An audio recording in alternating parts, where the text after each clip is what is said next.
तो भक्ति के कहने से चमार की महाभारत, चेता चमार की तराजू पर बैठे रहते थे। युधिष्ठिर ने पूछा, महाराज ये 12 बजे रात को रोज आते हो, हम भोजन का इंतजार करते करते थक जाते हैं, कहां रहते हो? बोले वो चेता चमार के घर रहता हूं। बोले चेता चमार के घर रहते हो? बोले क्यों? बोले बेचारा थोड़ी विपत्ति में, उसकी पत्नी बड़ी प्रतिकूल है। तो बोले प्रतिकूल पत्नी को तुम मनाते रहते हो क्या? तुम उनका समझौता कराते रहते हो क्या? बोले नहीं, वो मांस का व्यापार करता है और तराजू पर तोलता है। अब वो उसको एक बुरी लत लग गई है, जाने ये कौन बिगाड़ी आए संतोष है। कृष्ण कृष्ण कृष्ण कृष्ण कृष्ण कृष्ण कृष्ण कृष्ण कृष्ण करता रहता है। अब वो तराजू में चढ़ाना चाहिए 1 किलो का बाट, चढ़ा देता है 500 ग्राम का। जब 500 ग्राम से तोलता है तब तो ग्राहक मारता है, बेईमान कहीं का नाम लेता जाता है और लूटता है।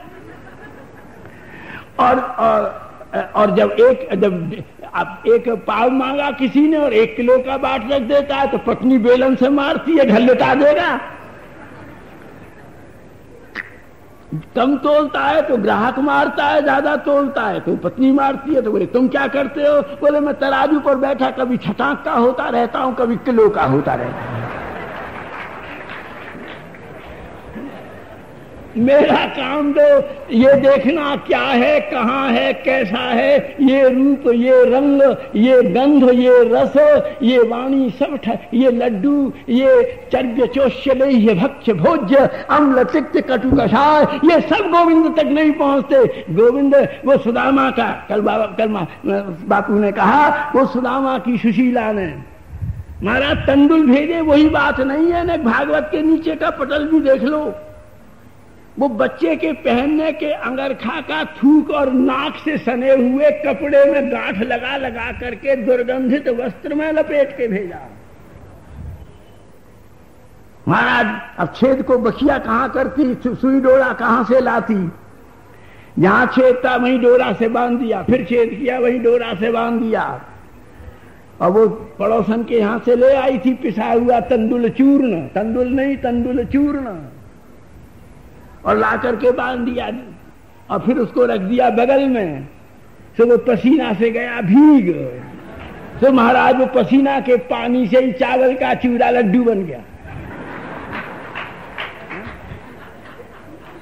और उसे बगल में दबाए हुए पोपले मुंह से, एक दांत नहीं। महाराज तभी तो वेदांती हैं, दांत हो तभी ये तत्व का चर्वण करते हैं। पूर्वा पर पक्ष इति वैयाकरणः मीमांसकाः सांख्यवेत्ताः इति वदन्ति कवयो वदन्ति तत्व पूर्वा पर पक्ष प्रतिपादने निष्पन्नास्पन्नत्वात्परत्वम्। ये महाराज वो इसीलिए बिना दांत का ही होकर जाएगा, तभी इस रस का पीने का है ना। बच्चा भी पी जाता है और बूढ़ा भी पी जाता है, जवान रह जाता है, क्योंकि दूध चबाया नहीं जा सकता। न चर्व्य है, न चोष्य है, न लेही है, न भक्ष्य है, न अम्ल है, न तिक्त है, न कटु है, न कषाय है, नितांत मधुर। माधुर्यमय है। मधुराष्टक का गान किया सवेरे, क्या अद्भुत भगवान श्रीमद् वल्लभाचार्य चरणपाद का, सर्वाति मधुरम। तो बोले क्या? फिर वो महाराज चूर्ण लेके गए सुदामा जी को, जो वो पोटली भगवान ने खींच के खोली, कथा ज्यादा नहीं। रुक्मणी जी ने नाक पर हाथ रखा, सत्यभामा वहां भागी, छी छी छी छी छी। मित्रबिंदा वहीं माथा धुन के बैठ गई। मद्रास की राजकुमारी लक्ष्मणा ने झट अपना अंचल बांध लिया। नाग ने जीती बमने क्या करने लगी। भद्रा पंजाब की राजकुमारी, महाराज उन्होंने देख करके नाक मुंह से कोड़ करके, देखो ना इन्हें, देखो कहां ले आया एक गंध ब्राह्मण। 2-4 सुदामा कोई सुना दी, खरी थी ना, पंजाब की थी, है ना। नागनी जी थी महाराज। पहले अवतार में वो उनके पिता का घर था और इस अवतार में ससुराल है, सत्या, है ना। इसमें सुधार है। 7 बैलों को नाच कर ले आए, बोले यार बैलों को तो बैल ही नाच सकता है, बैल को गंध नहीं आती, ये बैली तो नहीं है।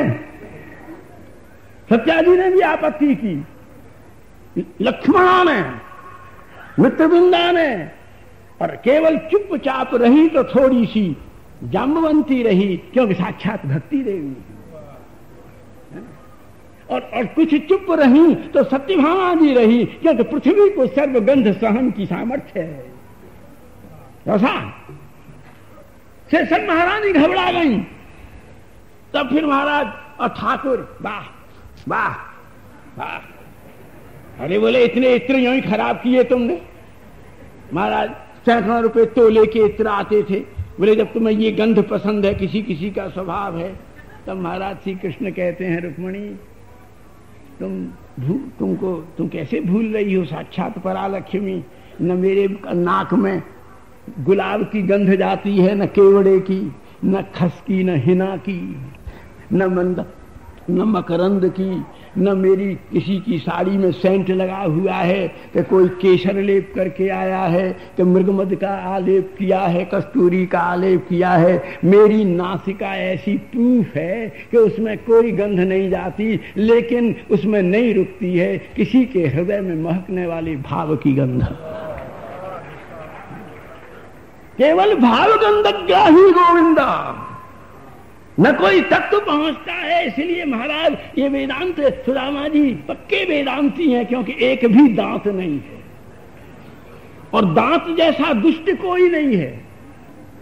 दांत है ना, जब आए थे बच्चे को कैसी तकलीफें हुई हैं, वो तो बेचारा छोटा है, सह लेता है, और जब हमारे बूढ़ों के सनासियों से खिंच खिंच कर निकलते हैं तब कैसी पीड़ा देते हैं।